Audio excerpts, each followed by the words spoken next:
शहरातील अकोली परिसरातील खुल्या भूखंडात एका व्यक्तीचे डोके नसलेला मृतदेह गुरुवारी आढळला होता। क्रूरतेचा कळस गाठलेल्या या घटनेनं खळबळ उडाली होती। दरम्यान या मृतकाची शुक्रवारी दुपारी ओळख पटली। त्यानंतर थोड्याच वेळात मारेकऱ्याचे नाव देखील समोर आले। मृतक व्यक्ती व मारेकरी एकाच गावातील असून त्यांच्यात आर्थिक व्यवहार होते। याच व्यवहारातून हा खून करण्यात आला। त्यानंतर या जवानाने वृद्धाचे मुंडके छाटून ते वेगळे करून 30 किलोमीटर सोबत नेले आणि आसेगाव परिसरात टाकल्याचे समोर आले। दुर्योधन बाजीराव कडू असे मृताचे तर निकेतन कडू असे आरोपीचे नाव आहे। दुर्योधन आणि निकेतन हे नातेवाईक आहेत। निकेतन भारतीय सैन्य दलात कार्यरत आहे। मागील वर्षी निकेतनने दुर्योधन कडू याच्याकडून काही रक्कम उधारीवर घेतली होती। याच पैशावरून त्यांच्यात शाब्दिक वाद होते।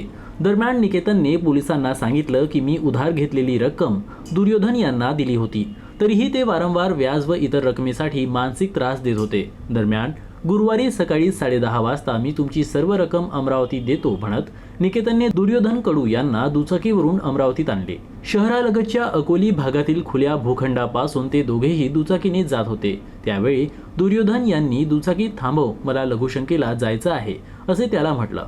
ते लघुशंकेसाठी उतरताच निकेतनने बॅगमधून सत्तूर काढला आणि दुर्योधनचा गळा चिरला, तसेच धडापासून डोके वेगळे करून टाकले। त्यानंतर मृतदेह त्याच ठिकाणी झाडाझुडपात लपवून ठेवला आणि दुर्योधन यांचे डोके बॅगमध्ये ठेवून 25 ते 30 किलोमीटर अंतर दुचाकीवरून आसेगाव परिसरातील एका नाल्यालगत टाकलं। पोलिसांनी शुक्रवारी सायंकाळी निकेतनला ताब्यात घेतल्यानंतर त्याने डोके कुठे टाकले याची माहिती दिली। त्या आधारे पोलिसांनी निकेतनला ताब्यात घेतलं आहे। मृतक दुर्योधन कडू व निकेतन यांच्यात आर्थिक व्यवहार होते, त्यामधूनच हे खून प्रकरण घडल्याचं समोर येत आहे। निकेतनने डोके आसेगाव भागात टाकल्याचे सांगितले होते। तिथे शोधले असता त्या ठिकाणी डोकं सापडून आलं।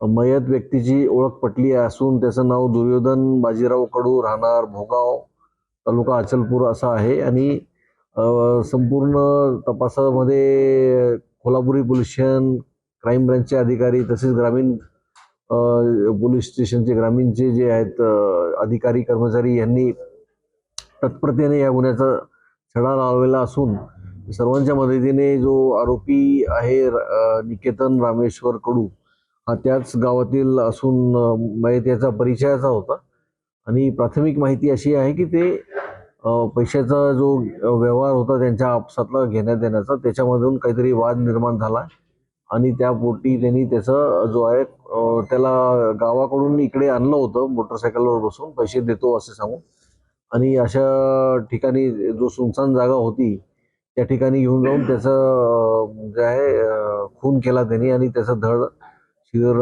वेगळं केलं आणि त्याचा शिर जो आहे पूर्णा नदीमध्ये पात्रात वेगळ्या ठिकाणी जाऊन टाकलं होतं।